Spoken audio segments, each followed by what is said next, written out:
Either one, it doesn't matter.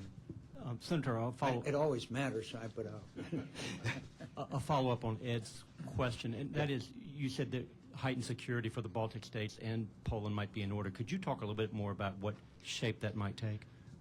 well,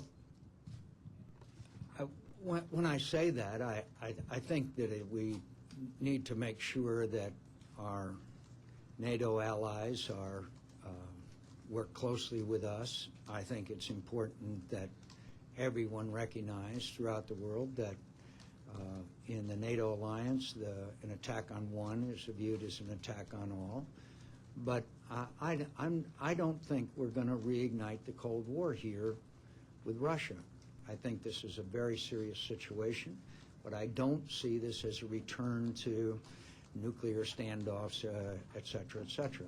I want to have a dialogue with the Russians. I want them to get out of Georgian territory as quickly as possible, and I am interested in good relations between the United States and Russia.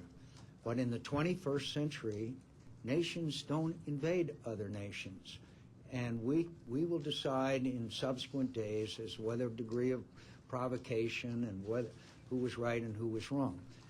But you cannot justify the extent and the degree of the Russian intervention in Georgia, and so we need to obviously show solidarity. I mentioned the solidarity expressed by the presidents of 5 countries, all of whom have lived under Russian domination at one time or another.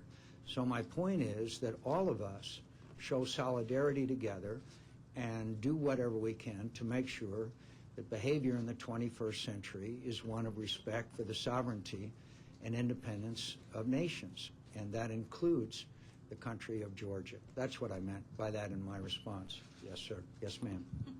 Thank you, sir.